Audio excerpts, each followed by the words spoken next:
How's everybody, Yay! how's everybody doing out in the side chat? Want to welcome everybody.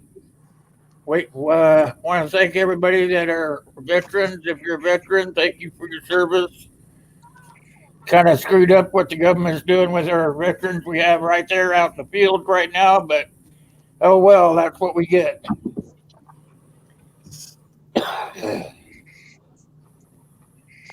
All right, tonight we're going to talk about let me see, I got forward bases and infrastructure. And we've kind of touched on these uh, on this subject slightly over the last few weeks. So we're trying to tie everything together. Hopefully, never really does seem to tie everything together. It just opens up a bigger can of worms, you know. That's what it's all about. So anyway, the forward bases are basically uh, the just had it all going in my head. It just went out the side window. But anyway, a forward base is where you have like your security details and stuff like that. That's where everything is starting to happen before people actually get into where your group and everything is. If you read up on it, most of your forward bases are made up of military personnel. So, like if it was an SHTF situation, that would probably be more or less where you would hold your security details and stuff. They would be out there on that outside edge of your group and stuff where you're trying to rebuild. My idea of a group being rebuilt is not living in suburbia, but living outside of the edge of a big city or something, so that you can live by the means that our early ancestors did. You know, plant the herbs in the ground and everything like that. So you would have your forward base would be like your fringe, you know, the outside fringe, or that's my idea of it anyway. Uh, where your security detail is, they would be out there making sure that nobody's coming in. If they're coming in, they would meet those guys first. The forward base is where when people start to come in and they're wanting to join up with you, those guys are going to meet up with them first. That way they can see what their intentions are and kind of vet them before they ever get into the actual part of, he's trying to bounce in and out. Before he actually gets in and out, before they get all the way into the interior part of your group. Just kind of like, I guess, your bulletproof vest of your group. Isn't that what you guys would think, Anthony? multiple different. Yeah, There's multiple different. There's multiple different types you can have. You can have one that's just strictly for security. So, say you have a town with one entranceway in and one exit.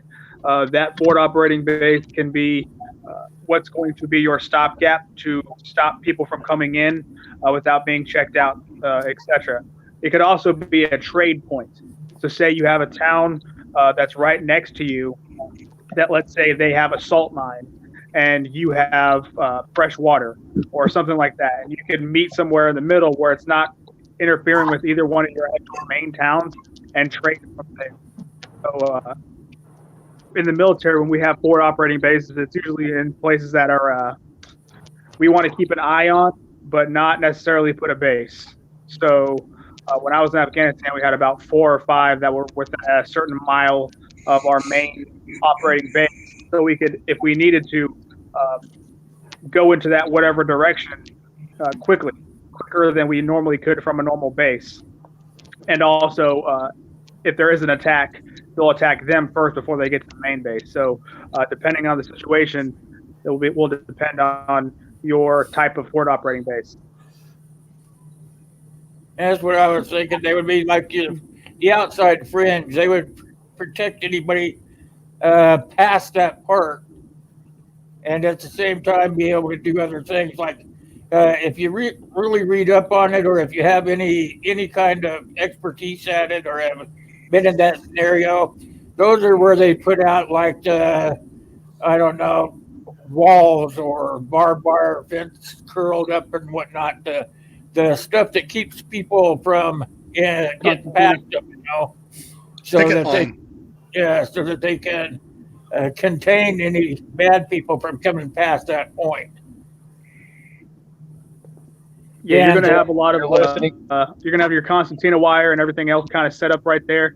And you also want to keep in mind if it's in a good area, say you have a high point around you, it could also be an observation only place, so you can see from far away who's coming at you. If there's any natural disasters like a forest fire kind of thing, that kind of situation as well. It doesn't just have to be military.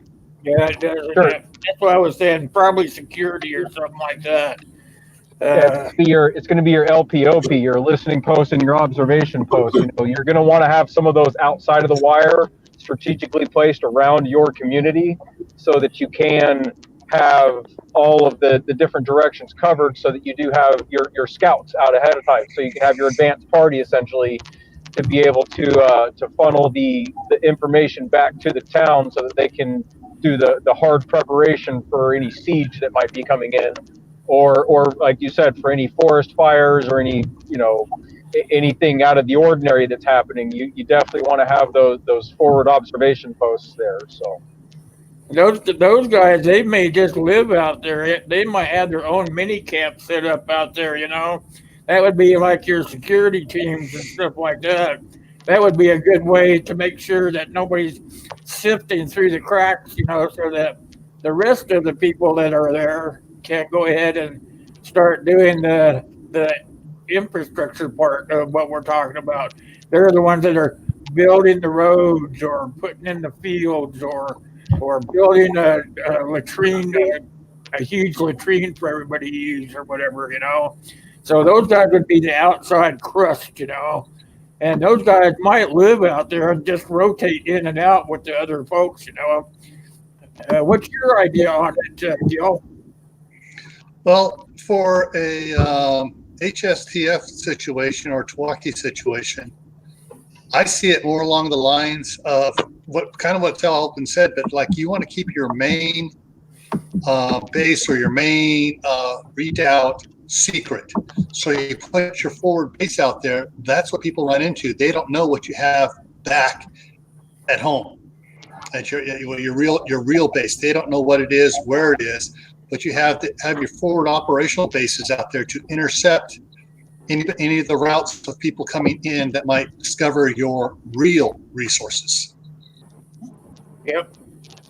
Basically what I was thinking. And you're gonna have to have more than one of those. Like I was saying, you're gonna have to have one that covers, you're gonna have to cover all the quadrants of your community. So you'll have to have one north, south, east, west, or whichever directions it is, because you're gonna be able to need to, and ideally, you'd want to have them at high enough ground, if possible, to where they all the forward base can communicate with one another, so that they can pull security to whichever quadrant security is needing to be pulled to, if there is that sort of situation.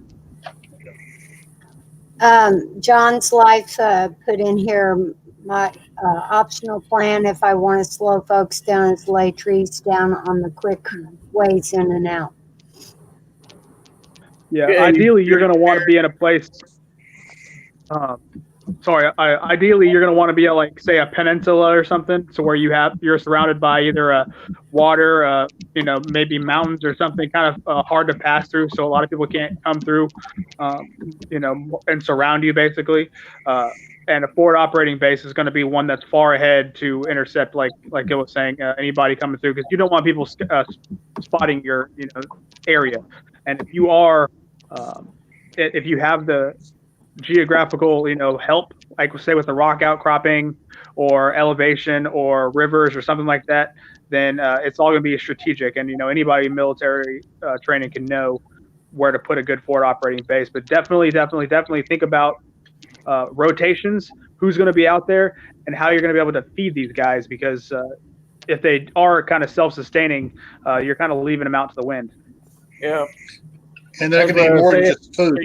If you left those guys out there, the main group, where it could be. I would think that it would be a mile or so away from wherever your forward base is, because it's like you guys were saying, you want to try to keep the main portion of everything kind of out of sight, hidden, so to speak, so that they can be busy starting the infrastructure of putting the roads in, or starting to establish where the fields are going to be for growing the food, or finding the water source and making sure that that's all containable and stuff like that. So, and it's like you guys say, I'm on the same page as you guys. If you can find an area where your backside more or less contained by water, like Anthony said, water or mountains or something like that, where it's going to take them longer to get to you. You may even want to have more than one forward base. You may want to have one in the front and one in the back, or one on the, or several small ones in between. But it's like he said, you have to have a way to, if they're going to, excuse me, if they're going to stay out there, you're going to have to figure out a way of how you're going to get the food to them and so forth. And it might be where when you rotate out, that's what you do. You rotate in and out with the food stores too. And I like to think that your forward base is going to be where your scouting and scavenging teams are going to launch from. You're not going to want to launch your scouts from home base. You're going to want to take them to the auxiliary facility there, so that if you are being observed by other communities, they're not going to see the protocols coming in and out of your main homestead there. You're going to want to have that all of your security detail stuff launch out of your forward bases. So that's as Anthony was saying, it's a padded layer of defense. It's an offensive defensive position. So. Yeah, you got it all. One of the big problems with this, though, also is based on how many people you have in your entire group to be able to handle both. If you have collected a good enough network of people together, where you can have staff several forward bases and maintain farming and infrastructure building or infrastructure maintaining wherever your main place is at, that's important. But one of the things also to consider on your forward bases, if they're out there and they are, basically almost independent facilities, they're going to need water, sewer, food, all that stuff too. And one of the books I was reading on, they kind of camouflage their forward base as being a small settlement. Started doing a little gardening there and stuff, so it looks like that was the they had enough people where they could make it look like that was their main place, when their main place had 12 times as many people in it, and it was farther back. Yeah, actually, the forward base actually could be the ones that actually go out and scout out farther forward too. And that would be like food gatherers or whatever too. They could look like they're actually just looking for food to bring back to their what you said, make it look like a settlement possibly. You still have to have some sort of barriers or whatever up. Even if you were trying to look like a settlement, you would still have to have some sort of barrier up. Even if it was just like a cattle fence or something like that, just something to keep them from going around you and coming up behind you or whatever. Well, and with that goes back onto some of our earlier chats about communication. Communication is going to be key if you are going to have a forward, listening observation post like that. You have to have your ham radio set up. You have to have your CB, whatever type of communication it is.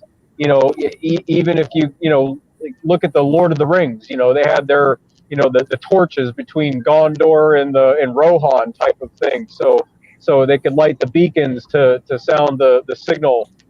So whatever it is, you're going to want to have your primary, your secondary, and your tertiary forms of communication, so that you can quickly get a message back to the main homestead in times of siege.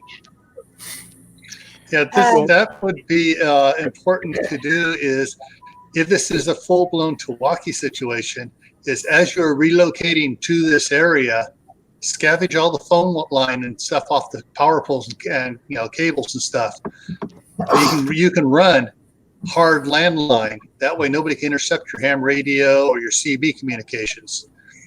That'd be an excellent idea, yeah. And then you can then use CB and ham radio as a fake communications. Yeah. Sure, giving out fake information. Uncle Al saying history, read history about the Romans. There was something else too. Well, he mentioned the Saxons, and it's he's actually very right, especially when it comes down to. I see we have Father Arms here. He's from England, so he knows.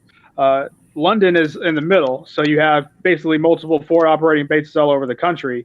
York being there to ensure that the Scottish, the Scots can't come. Your Southampton and whatnot for the French. So London is strategically there. Not to mention it's on the Thames, but it's strategically in the middle where there's multiple bases around it, so you can't actually sack London. It was done for that for a reason for thousands of years, and that's why. So if you are going to be in that kind of situation, you have to want to take history into account. Yeah, I was thinking you could use something like, if you don't have such a thing as radios and stuff, you can always go back to the way the Indians and stuff did it and use like mirrors and stuff to signal, And that would might even confuse the enemy. What the heck are they doing up there on that rock? And you'll need your Paul Revere's as well. You'll need your guys on horseback that can giddy up quickly. So, yeah. You can use flags. There's no KFCs. I'm at West. There's no KFCs in here. Yeah, so like Scott, Uncle Al just put up put signal mirror, but also you can use semi for flags. You can use just lasers. Have the laser pre-mounted, aimed from one spot to another. You can do Morse code on the laser. Yep. And John's like, it was two things. Someone mentioned finding the ideal place, and then John's like talks about putting obstacles up that will slow people down. One of my favorite books is called Beacon Story. And basically one of the things they did is, these a couple guys that did the Mountain Man rendezvous type thing. And when the balloon went up in their story, they went to their cabin, but they went and cut down trees across all the roads for about 10 miles away, blocking the roads. Every 100 yards or so, they'd cut a tree down across the road, make it really not worthwhile people trying to come towards them. Oh, and then another thing, another random one to do along with the trees is even further out from the trees, get steel cables and run steel cables across the road, because they're not going to be as visible. And that's going to be your first kind of line of defense to where, as soon as the car or whoever runs into that, they're going to, get hung up across the steel cables that are running across your road right there. And that's the way that you can, easily enough take those down if you do need to move through that position there. You fell a tree on your main road in or out, you're going to have to deal with that as well. That's going to be an obstacle for you just as much as it is going to be for the enemy. Yeah, I think this is what this guy is thinking up here is if there's thick underbrush too. If there's any kind of thick underbrush and there's only one road through, that you could actually make tunnels through the brush so that they can't see you moving along past them. Yeah, I personally like the idea, instead of like felling trees, there's going to be so many, like if we're talking, I Am Legend or, Book of Eli style collapse, you're going to be using cars for that as well, because you can push cars in or out of the way, but they, those can make a really quick and easy roadblock. So cars are going to be a really good thing to block off roads that you can move if you need to open up your transportation lines there. One of the things that like for myself at my compound, we got 2 tractors already. We are going to be getting in the next year and a half an excavator with a thumb grapple on the bucket, so I actually pick up trees and move them. But one of the things that's neat about trees is if you don't actually cut them, but you knock them down or pull them down with cables and ropes and block and tags, so it looks like it fell over naturally, then that roadblock is camouflaged. And if you do several in a row there, all in the same direction, it looks like maybe it had a blowdown of the trees. And then they think that a big wind came through that area or a tornado or something, and it kind of made that area devastated, so that it's less likely for people to come that way. But then again, also 4-wheel drives is a way to get around it too. Uncle not only 4-wheel drives, but dirt bikes. Dirt bikes are also going to be awesome because you'll be able to quickly maneuver around this or that, but they're going to be loud. So, you have to take that into consideration. Yeah, extra mufflers. Uncle Al brought up the Spartans. Remember the Spartans? Yes. Yeah, fatal funnel. You can cut down high numbers if you put them through one little area where they can only go one at a time, 2 at a time, and quote unquote stack bodies, because that's kind of what your whole point is. You want to put them into a fatal funnel. That way they can't come through all at one time. And if you can design, and if you have time, you can design something so they do what you want to do, not they want. So Yeah, you could force them to go a certain way. Yeah. Scott brought up, I've heard very bad things about being located near roads leading out of cities. If you're near one, and SHTF, get ready to bail. That would be. Oh, absolutely. You're going to want to be on a tertiary road. You're not going to want to be on a main highway, state highways, anything like that. You're going to want to be off the road that's off the road type of thing, because that's absolutely those, you think of the arteries, the main arteries versus the small veins. The arteries are going to be that which is going to be most heavily traveled in traffic, and that's where your scavengers are going to lay waste on prey. That's going to be where the atrocity is going to happen, is on those major thoroughfares. Yeah, Tibor just stated here, dead bodies, dead animals can make a deterrent. So, yeah, if you happen to have a small battle with some brigands or whatever, stake those bodies out, put signs on them, hang them up. Yeah, oh yeah, Hang 'em up, yeah. Like hang the them pirate.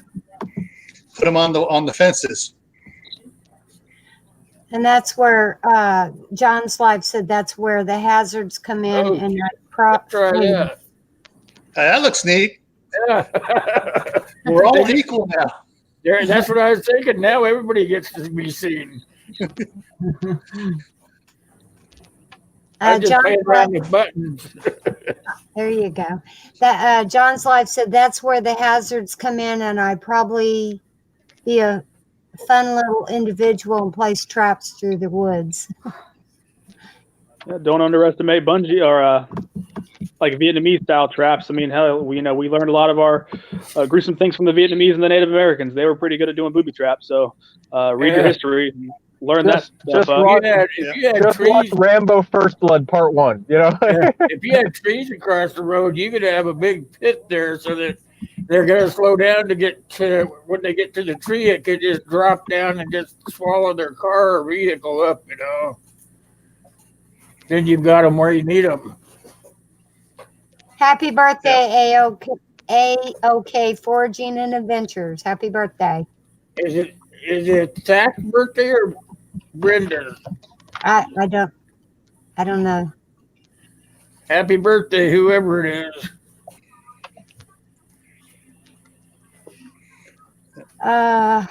Uncle Al said forward bases in Vietnam. It's the only other thing I see. Yep.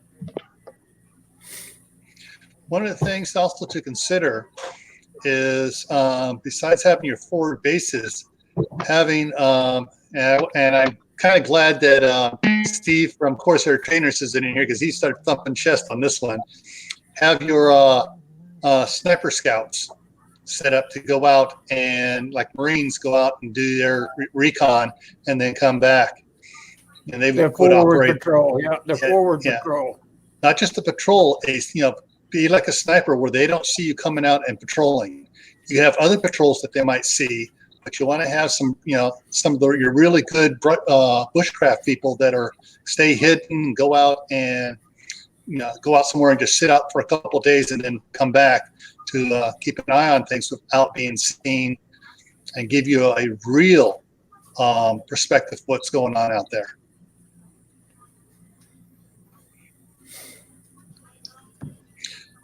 Now, something else that someone, I think it was Dan that mentioned about motorcycles and stuff like that.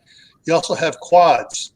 Now, the quads, if you have the time, you can rework the quad, put a good muffler system on it where they're almost as quiet as an idling little leaf blower that's not revved up. All you hear is put, put, put, put, put, or even quieter. And if you're really don't cool, underestimate batteries either.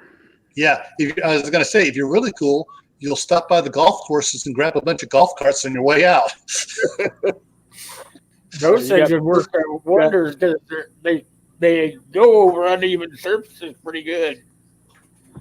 Hey, you got quiet and or a horse. If someone's got horses around, I mean, hey, yes, we use them for that long for a reason. Why not? Yep.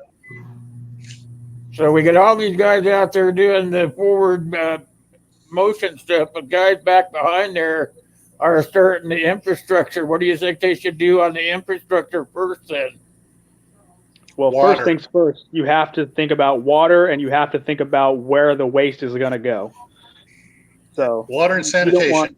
You Exactly. don't want to make sure that you are A-okay on water, clean water, or at least a way to filter and procure water.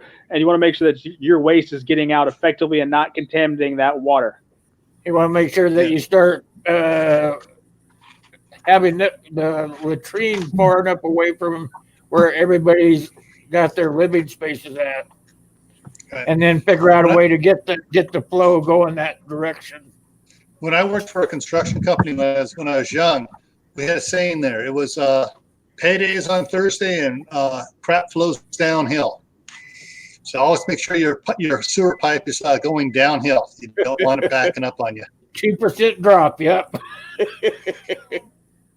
That's how I was taught, 2% for every 10 feet, and it will go like a bat out of hell. The other thing also to consider on your water is what other users of that water source are there? Are there wild animals, game that's going up to wherever your water source is? Because that in itself can contaminate the water source a bit. And do you have domestic animals that you got to water as well? So you may need to set up two watering systems, one to provide water for the people and one to provide water for the animals. And again, you want to have your animals downstream from where you're pulling water from, because the runoff from their manure and stuff could make it back to the water. At least 100 feet away from where. I'm thinking more 600. 600. Well, 100. Yeah. I think 100 feet would be plenty for animals. 1,000 maybe for humans. Poop is poop. Uncle it Al, all breeds nasty stuff. Uncle Al's saying World War I trenches. You're thinking about trenching the poop? Trent? Is he thinking about trenching the poop? If you can avoid trench warfare, you will definitely do it, because trench warfare is no one wins in trench warfare. Oh, yeah. That's what I was going to defensive position, but it's oof. In the long term, it just wears everybody down. Yeah, well, we live, even if all hell turned upside down, we live in an age where, the forward patrols and stuff can gain control of plastic pipe or whatever you need to do to start getting everything flowing the right direction. They'll be bringing back scavenged stuff, And so that's one of the things is you have your forward post. You got those guys going in the patrols forward of the forward post. They're going to supposedly bring back the stuff that you need to start your infrastructure behind the forward post and at the forward post itself. They're going to have to, even though you have a forward post, those folks are going to have to stay there too. So they're going to have to have infrastructure of their own, of being able to have a latrine, place to water and shower and stuff like that. And so you're going to have to modify everybody's behavior as far as shower and bathing goes. Showers are out the window. It's like my sister used to say when she went camping, it was a PTA shower. Think about it. He's saying the effects of the World War I trenches. Mm. Yeah. Oh, yeah. The effects of trenches, people were pooping in the trenches right where they were living and working. So, yeah, that was bad. the cat hole stuff, is that what you mean? Well, it all depends on the permanency of your location as well. Obviously, a outhouse can do just fine as long as you dig it far enough away from your well. But we're talking about on a grand scale here. You also have to figure out. Okay, everybody back? Oh, you all right? Is it me or is it Bill? What? Okay. I say I hear some choppiness. I'm here. All right, I couldn't tell if if I was cutting out or Gil was cutting out. You want to make sure that you are, when you're doing your outhouses have survived in Alaska, old locations forever. People still use them, so obviously don't forget the simple 6-foot hole in the ground, and all you do is just pick it up and move it whenever you fill it up. But when you have it depends on the number you have. You also want to make sure you're paying attention to hygiene. And it's not just using the bathroom. It's washing your hands. It's bathing. It was not going to, like Gil was saying, you're not going to be able to have the luxury of bathing. Use the rain. But definitely want to make sure you're keeping your hands clean, because when everybody's cramped together like that, you're most likely going to get a lot of diseases that are going to start coming in, and unfortunately spread like wildfire. Yeah. Here he comes. Yeah, hygiene's going to be a big thing, and that's why I'm saying you make sure that even though you're going to have your forward base and everything, when you go to put everything together infrastructure-wise of your main settlement or whatever you're going to be putting together, is to make sure that you put, or my idea is to make sure that you put the settlement far enough away from your sanitation and wherever you're going to have your farm animals and stuff like that, because you want to make sure that you're not going to have any disease. You're going to want to try to do that right off the get-go. I'm sure that what Gil said and what Anthony said is the best thing is try to pick a spot. If you have to, if you're bugging out from the city or whatever, that you pick a spot that has a backdrop of mountains or a stream or a river or something like that. And then you can start setting up your infrastructure from there. Because you always want to go downstream from wherever your settlement is, in my opinion anyway. You want to go downstream in order to set up your latrine or however you're going to handle your sewage, and wherever you're going to have a livestock area, so that your animal feces and everything are not going to be in your drinking water or anything that you cook with. So that is my opinion anyway.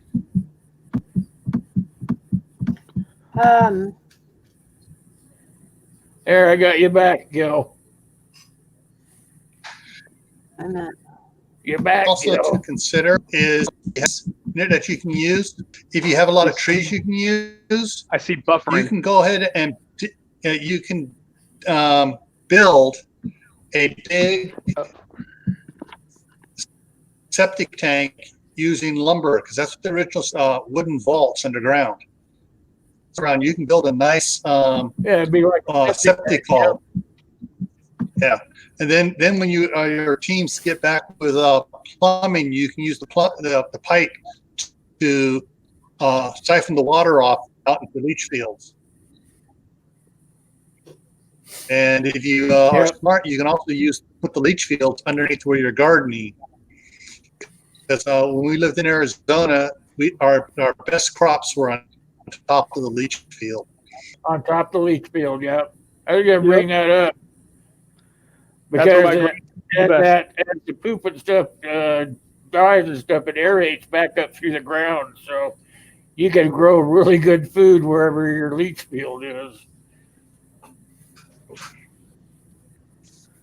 Yeah, you definitely want to use all your resources as you can. And don't forget, it's not just water and sanitation we're thinking about with the infrastructure. You also got to figure if you are going to have power or if you are going to have a road system, especially to and from your food area, because this is all, obviously we're pretending we have a lot of people here.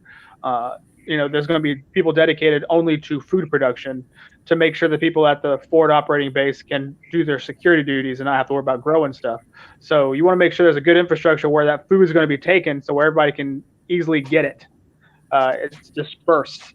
You want to make sure that it's in a good location to where it's not going to be, hit by vermin and or rained on or moldy or that kind of stuff. So it's not just sanitation and water you got to think about. You got to think about where you're going to store your food, where you're going to put your sick people. You're quarantining your people because there will be sick people. You have to think about, especially like we were talking about a couple episodes ago, where you're going to put the new people that are just, crying out for your town. So that you have to vet. Yep. That's where infrastructure is going to be so important. Is if you don't have it all planned out, or have an idea of what you want to do when you get started on your area, you can't just make it up as you go. It won't work. I mean, you can think it'll work, but it's not going to work because you don't have a plan yet. Everybody that is successful has a plan. It's not, well, we'll try this. If it don't work, we'll try something else. Well, something else randomly. Been around way too many years. That doesn't work, really. You were saying, Dan? Kind of a side thought that I had that I've been rolling around in my head for a while. I can't hear you. Oh, can you hear me now? I can hear you now. Cool. So one of my side thoughts that I've had when it comes to kind of like secretive storage with that is getting underground septic tanks. And instead of using it for a septic tank, you can use those for discrete storage. Something to consider, because you can go get 1,000+ gallon plastic septic tanks for $2-3 grand. They're not super expensive, and that's an easy way that you can put up stores without, because everything underground is going to be much more protected than above ground. So that's definitely something to consider as a kind of a secretive storage facility. That's a good idea. That's very good, Dan.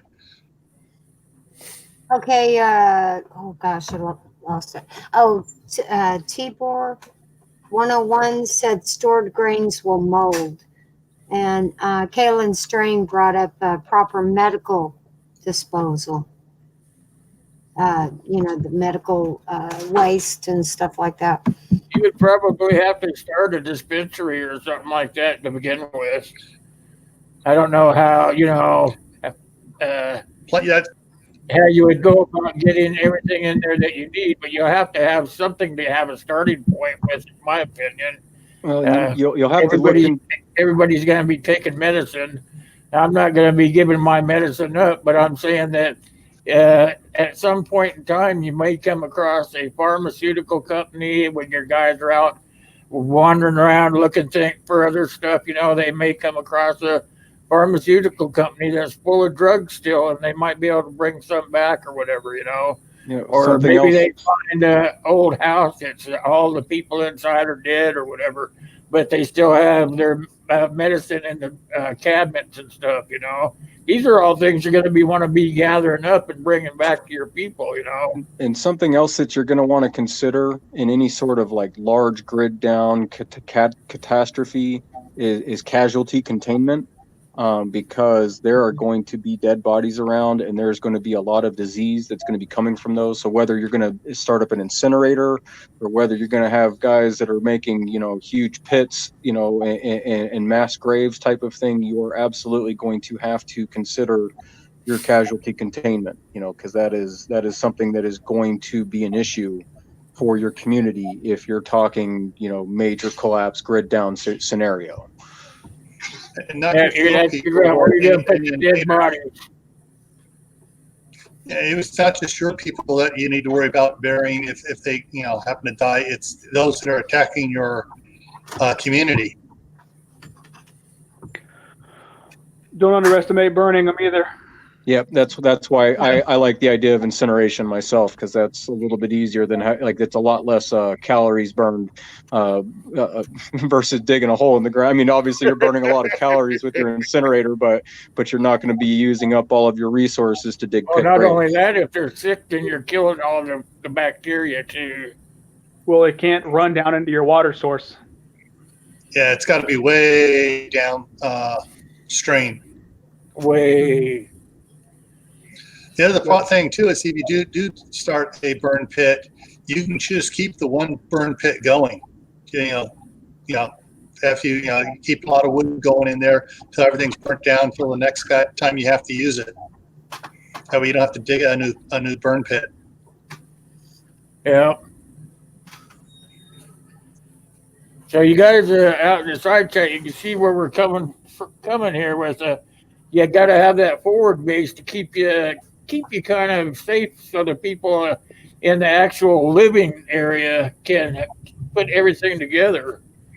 So the people in the forward bases are the important part of the whole thing. I just thought of another point I wanted to mention. Your forward bases can also act as interviewers for anybody wanting to join your community, to make sure they have skills you need, and actually figure out whether or not this is a honest person or someone that's just going to be a troublemaker. That may be where you'd want to quarantine the new folks to sort of vet them out. That way they never actually see the group until they're accepted. Yeah, that would work. That's a good idea. Well, you want to take advantage of now while you can, consider the fact that we have nothing going on for us now. So if you can think of an area around you where it would be a good spot to ideally you own the property now. At least, start planning out where you would put things, where you would, have your latrines, cat holes, outhouses, your well. Start planning this stuff out now. That way, when you do have people that are coming into the area, say you're a small town, whatever, it's not a big shock. Like, you want to plan this stuff out like, the old cities of the 1700s, where you can still go there today and everything's squared off. Right. So you're not going to get lost in that kind of thing. That's part of the thing with having your plan. That way, everybody that's in the group knows where they're going. Okay, to begin with. Rob Painless brought up a good point that burn pits aren't practical where he is, that every bit of fuel they have is for cooking and heating. And I think he's right. It does depend on where you're at and what your resources are. So as to how you deal with the dead. So exactly. Something else to consider, like Anthony was saying, is plan now. Start building your core group. Try to have a doctor. Try to get someone that knows a pharmacist, possibly. That even when you find all these drugs, they know what they're for. If you have a psychologist or a profiler, that'd be another good person to have into your group. And then you're going to need certain professionals you want to recruit into your group. Yep. And if they happen to be have a double background of being former military, so much the better. Exactly right. Group building is the very first thing on the list. Is have your group put together, and then next find out where to put everybody.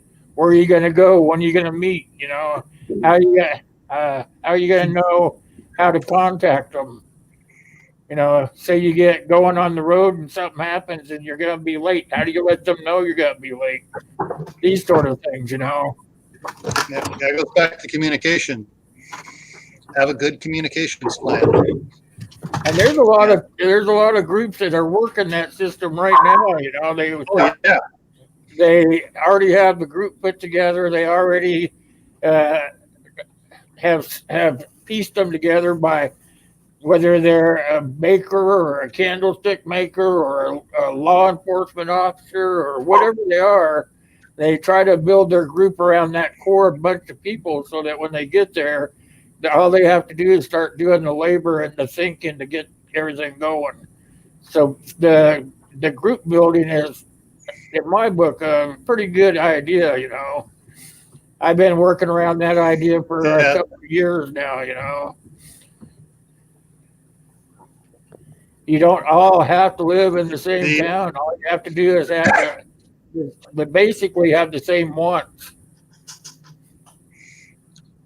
One of the things to consider as far as skills people you want to get or have everybody start learning different skills now is some of the old time skills. How to butcher. Of course, I guess a lot of people around here know how to. They go deer hunting and stuff, so they already got that down. But how to make tallow, how to make clothing. You know, there's a lot of old skills that we need to incorporate into our groups. A good machinist and welder can do amazing things. I'm trying to remember. Know how to make a welder like Reed. You know, Reed makes one out of a battery. You know, those are the kind of skill sets that you need to remember that you're going to need down the road. You know, because you're not going to be able to just strap a big ass welder on your back and pack it down the road. You know, who said? Anthony can carry a lot. But yeah, I mean, especially if you have a redoubt already chosen to go to, you can get some cargo containers delivered there and start rounding up certain supplies and stuff and store them there ahead of time. Absolutely, that's why when it all breaks loose, I'm going to Idaho. I know this guy in Idaho that's already got a camp built or being built. I know a couple others farther up north in Idaho too that are much better off than I am. I'm running to South Carolina because I know Palmetto Prepared's out there. So. See, we're all building our groups and we don't even know it. T-Bor's 101. I hope I'm saying that right. He mentioned gunsmiths. Oh yeah, you have a good machine. A good machinist is a gunsmith. A machinist. My dad was a machinist, and he people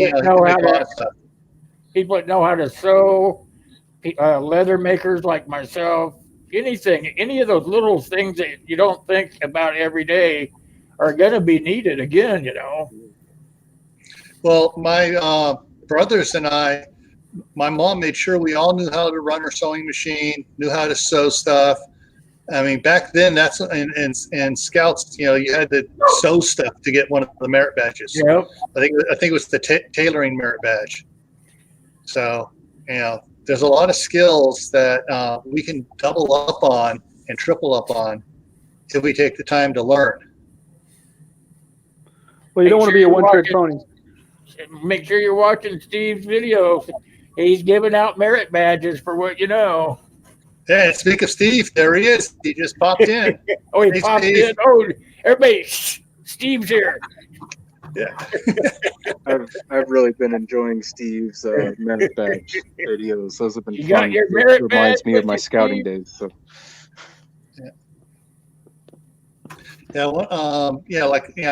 Steve hit on a good line there for videos. Is the scout merit badges. I don't know if many people know much about scouting. The founder of scouting was Robert Baden-Powell, and someone asked him, about the motto, "Be prepared," and he goes, "Prepared for what?" And his response was, "Prepared for any old thing." Yep. Everything. So, Yep. yeah. Yeah. Me and my boy spent a few years in scouts. About 8. There's 80 badges, I believe, you have to earn. No, there's over 100.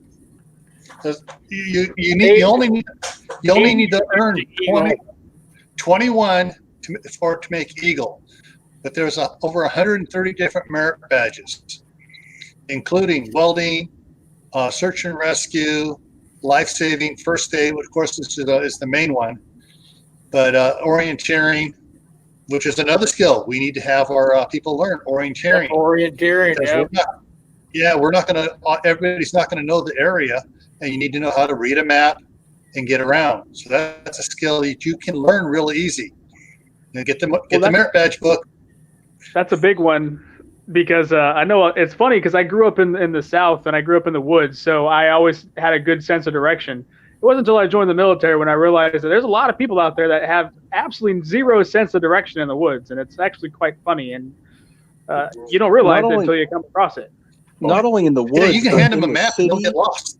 In the city and in the buildings and stuff. Like whenever I walk into a building, I know which way is north. I know which way is south. I know which way is east and west. And not many people know that, And that's something that's absolutely important to know, because if you need to be able to make movements, you need to be able to know what direction to go. Me and my boys' troop would go to scout camp every summer, and all the wannabe dads would be with their kids, and those dads are dumber than a box of rocks. They just have their kids in the troop so that they can get rid of them once a week, Yeah. I would get up. I would take my headlamp. I'd go up into the woods and turn my headlamp off, and I'd watch all the fathers down there trying to find their way around in the dark. It's funnier than hell because they think they're going one way, and then you'd see them going the wrong way. And they're, damn it, I'm not even going the right way. When they'd be turning around like this, where the hell am I? Yeah. Steve just posted that, Corsair Trainers has posted that that video is coming. So expect a video on orienteering to be popping up shortly in the next orienteering. week. There you go. That's a good one. That's a good one.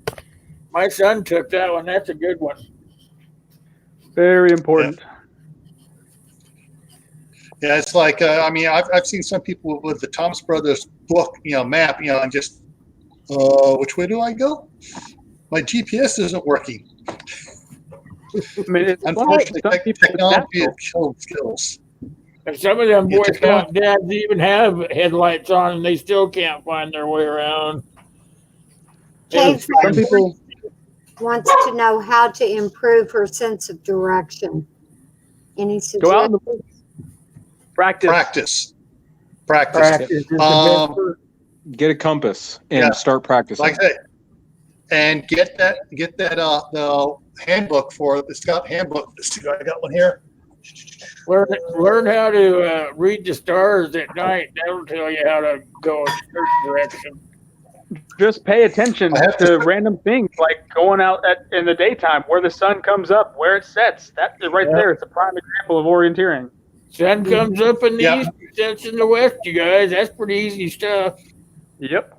Yeah, the merit badge pamphlets are great. This one's the one on search and rescue, but get the one on orienteering.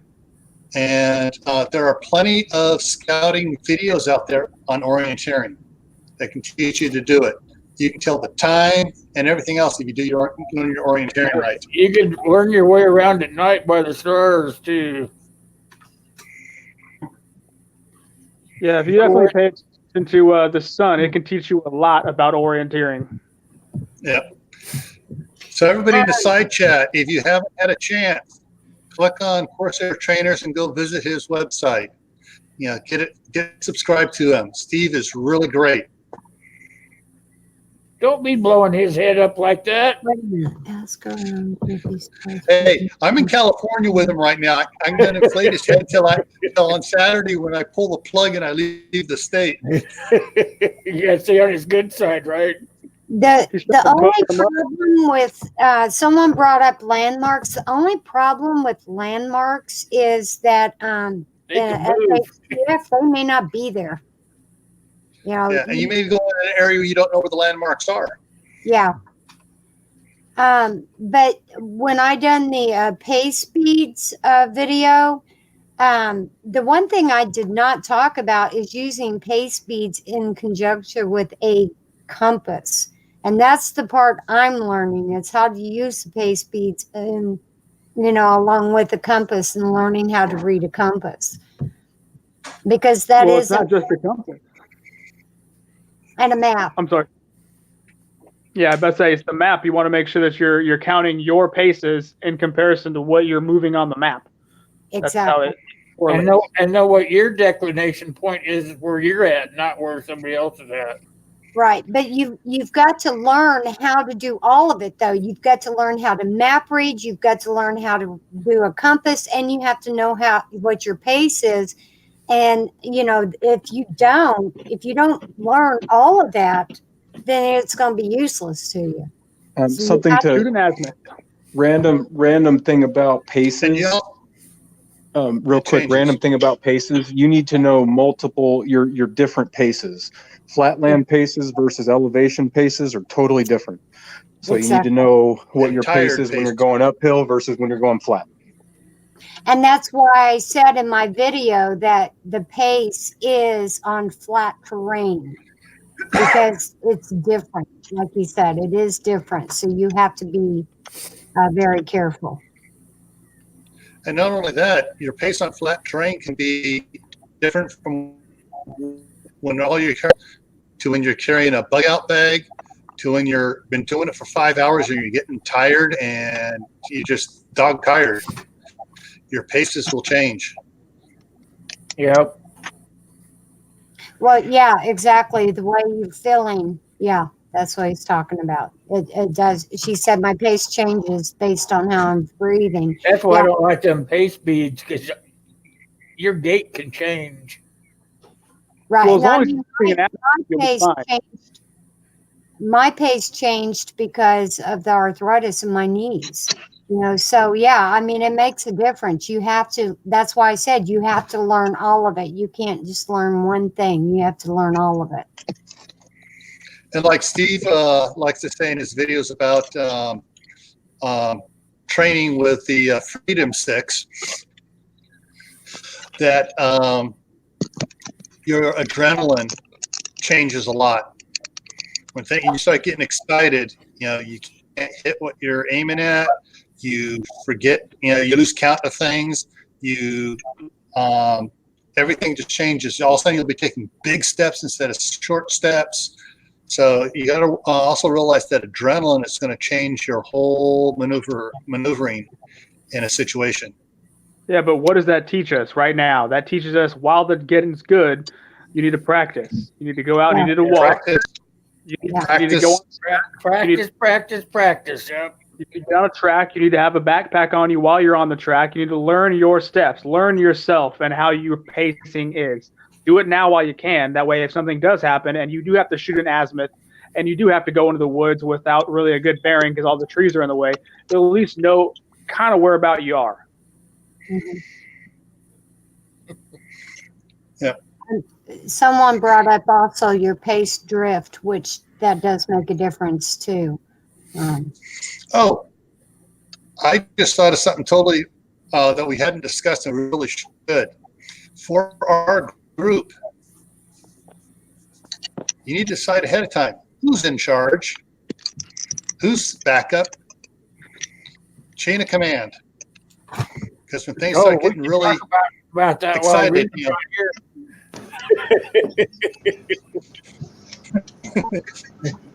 but yeah, because I was looking at it and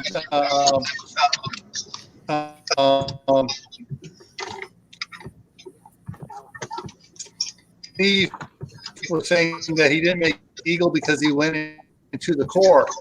Well, a lot of your Eagle Scouts are great leaders. That's to become an Eagle Scout, you have to do a leadership project.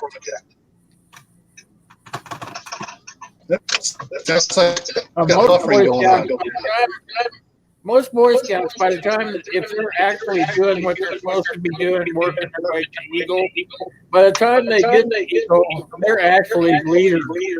They really don't have to take the damn leadership thing, because if they've done everything that they're supposed to that point, they became a leader just as they got.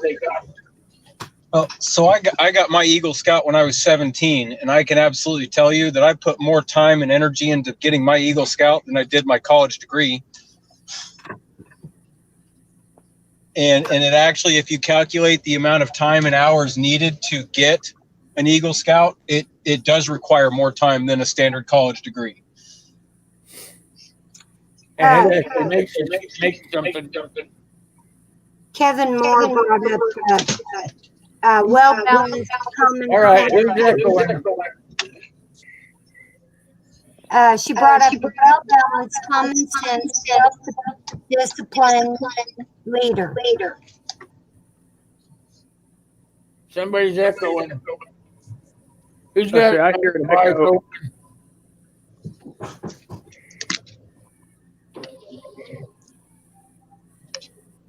So we got two devices up. Come out.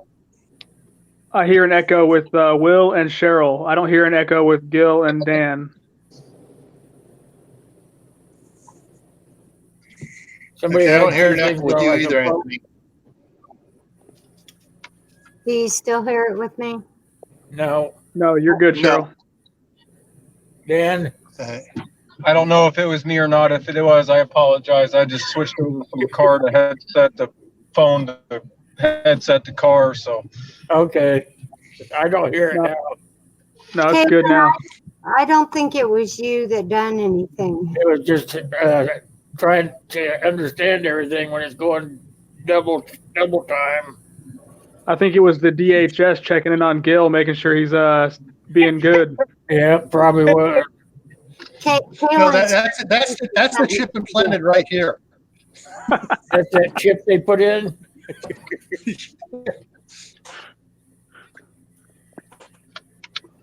All right, we've gotten to the end of our time, kids. Is there anything else you guys want to add off the panel there? no, I don't. no, it's been a good chat. So, Time flew Uh-oh. by. How about you, Dan? No, I think it's been a pretty good chat. You know, I mean, it's something that I preach pretty much every time I'm ever on okay, I one of these things. just lost Will. Community and communication. Those are going to be your two things. Kaylin, it wasn't you that did that, hon. Anthony? I think it was a pretty good chat. As long as everybody understands the reason why you have a forward operating base and the need for having security and Something happened.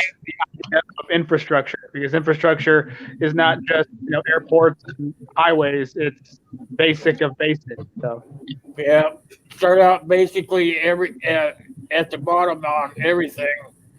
Doesn't have infrastructure doesn't mean you're going to have an airport or a hospital or anything like that. It just means that you have to have your basics covered. But in order to have your basics covered, you have to have that forward base so that people can continue on their lives as usual to get the other stuff made. He popped out on us. Yeah, There you are. How come you popped out? Yeah, kid. Wi-Fi. You just like doing that. All right, your turn. Your Nah, turn. I What think did the you kids get out were of it? overloading.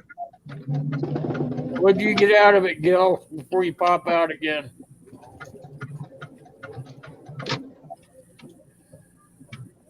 Gil. Turn. I think he's Oh, frozen. I got a lot out of this. there you go. All right, anything from the side chat? No, everybody's just starting to say Buddy, bye. can you hear me? Okay, can you hear me now? Yeah. Anybody hear me? Yep. Yes. Okay. All right. So what I got out of this was is basically to reinforce that you need to start now. You need to start organizing our groups, finding out, making plans for plan A, B, C, and D, where we're going to go to, where's our backup location to go to, because it's not always going to be there. Make assignments. Have enough people with skills to do what we need to do. Basically, it's saying just a recap of a lot of stuff I've already known. So you don't have to scramble later. Some of it needed to be slapped back from the back of my head.